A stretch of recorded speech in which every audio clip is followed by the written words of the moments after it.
idées reçues. Faire du sport fatigue. Donc là, c'est également assez partagé. Oui, 30%, non 70%. Et ça, pour le coup, c'est assez logique que les avis soient partagés puisque vous allez voir, la réponse est à la fois oui et non. Alors, lorsque l'on fait du sport, et lorsque l'on parle de sport et de fatigue, il faut préciser de quel type de fatigue on parle. Si c'est réellement la fatigue qui est liée directement à l'activité physique, donc je cours, je suis moins performant, j'ai une baisse de mes capacités fonctionnelles après avoir couru qu'avant, oui, je crois que c'est assez clair. Donc là, on va parler en anglais de fatigability et non pas de fatigue, justement pour différencier d'un autre type de fatigue dont nous allons parler dans un instant. Ou en français, on va y adjoindre l'adjectif aigu. Donc on va parler de fatigue aiguë. Voilà une définition que nous, physiologistes, donnons à la fatigue, une baisse des capacités fonctionnelles. Par exemple, je suis moins fort, moins puissant après avoir couru 1 heure qu'avant. Alors, quelle baisse, c'est ce qu'on doit attendre après un effort physique? Eh bien, c'est absolument impossible de répondre à cette question, puisque ça va dépendre de nombreux paramètres, comme évidemment l'intensité et la durée de l'exercice, dont on a déjà parlé, mais également des conditions environnementales. Aujourd'hui, il a fait très chaud, c'est plus difficile quand il fait chaud que lorsqu'il fait plus frais, de l'altitude à laquelle on fait cet exercice. Est-ce que c'est un exercice en continu versus un exercice par intervalle? On en a parlé. Est-ce que vous êtes très entraîné ou pas très entraîné? Évidemment, courir 1 heure à 10 km/h pour moi ou pour Bekele, c'est pas la même chose. Il sera sûrement beaucoup moins fatigué que moi. Est-ce que ça induit des dommages musculaires? On en a déjà parlé, le mode de contraction, etc., etc. Donc c'est difficile de dire comment on est impacté, comment on est fatigué de façon aiguë après un exercice. Mais en tout cas, on a cette baisse qui existe. Alors pourquoi on est moins performant lorsque l'on est fatigué? Et bien pour toutes ces raisons-là. Alors je suis désolé, j'ai laissé la diapositive en anglais, mais ça n'a pas tellement d'importance. C'était juste pour montrer la complexité en réalité des causes qui peuvent expliquer pourquoi on peut être fatigué. Et ce qui est important, c'est la phrase du dessus. C'est-à-dire que quand on demande si on vous demandait, ou en tout cas des gens dans la rue, peut-être pas vous, parce que si vous êtes là, c'est que vous avez un intérêt déjà et sans doute des connaissances sur l'activité physique. Mais en tout cas, si on demande des gens dans la rue comment on peut expliquer la fatigue, pourquoi on est moins fort, eh bien les gens vont vous parler de ce qui se passe dans le muscle. Certains vont peut-être vous parler d'acide lactique ou de choses comme ça. En réalité, oui, bien sûr, il se passe des choses dans le muscle qui fait que le muscle est moins performant, mais il faut pas oublier qu'on a aussi un cerveau. Et ce cerveau, nous on a beaucoup travaillé là-dessus au laboratoire, perd également de sa capacité à contracter les muscles. C'est ce qu'on appelle la fatigue centrale par opposition donc à la fatigue périphérique des muscles. Alors là, c'est encore plus compliqué. La fatigue centrale, en fait, c'est même pas seulement le cerveau.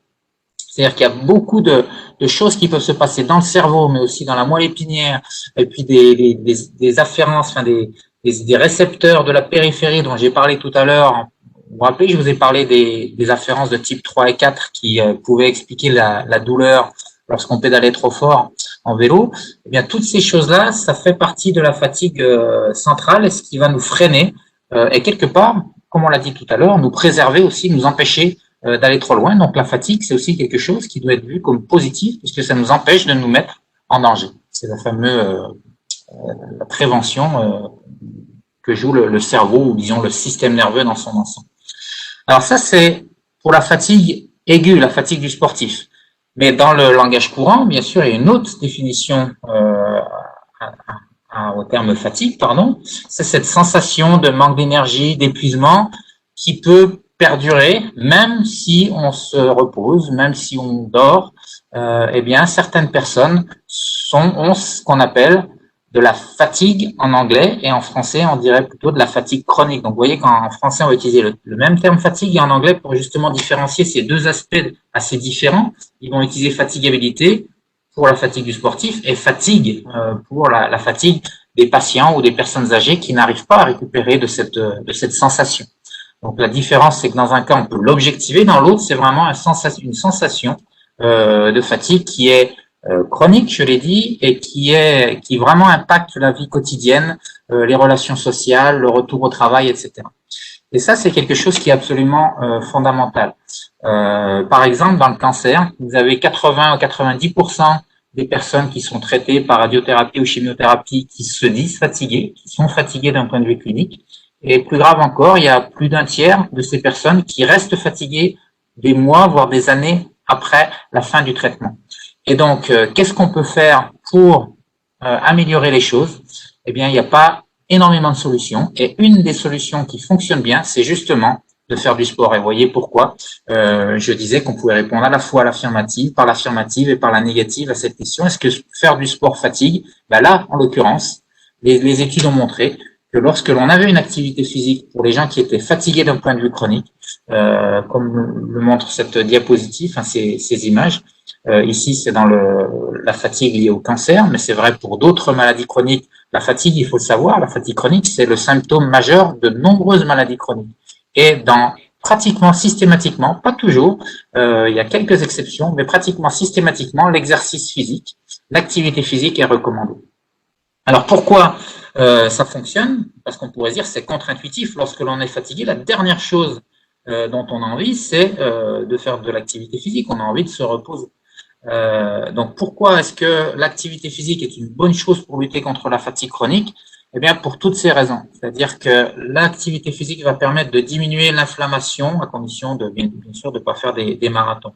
Ça va améliorer l'endurance, ça a un rôle contre l'anxiété et la dépression qui peut être parfois confondu avec la fatigue, améliore la composition corporelle, améliore le sommeil, on va en reparler, l'interaction sociale qui peut jouer un rôle sur la fatigue, la masse musculaire, en tout cas, il y a plein de raisons potentielles pour lesquelles faire de l'exercice va en réalité diminuer la fatigue.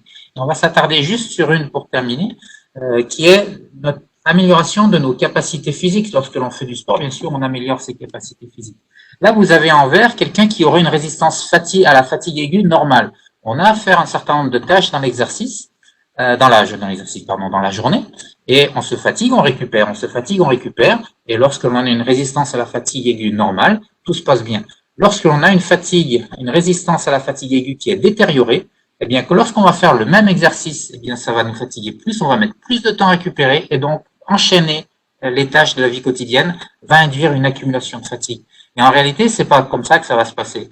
Ça va se passer si vous avez des gens qui sont à gauche ici, qui ont cette faible résistance à la fatigue, donc c'était la courbe en jaune dans la diapositive précédente, eh bien ils vont atteindre assez rapidement un seuil, un plafond de tolérance à la fatigue qui est le plafond, on va dire, quand la cuve est pleine, elle est pleine. C'est-à-dire que si on a tellement souffert dans les premières tâches de la journée que on n'en peut plus, eh bien on va s'arrêter plus vite. C'est-à-dire que l'activité que l'on va être capable de faire dans la journée, de l'intensité, la durée de l'exercice, la dépense énergétique, je ne sais pas quel est le critère exactement qui va conditionner cela, mais puisqu'on va atteindre ce seuil plus rapidement, comme vous voyez ici, eh bien on va s'arrêter plus vite. Alors que quelqu'un qui a une résistance élevée à la fatigue aiguë, eh bien il va pouvoir accumuler plus de choses dans sa journée. Et ça, c'est plus de tâches et plus d'activités physiques, du coup, dans sa journée. Et ça, c'est un vrai problème parce que, du coup, si on est dans le cas de cette personne qui a une faible résistance à la fatigue aiguë, eh bien, on va être dans le cas, on va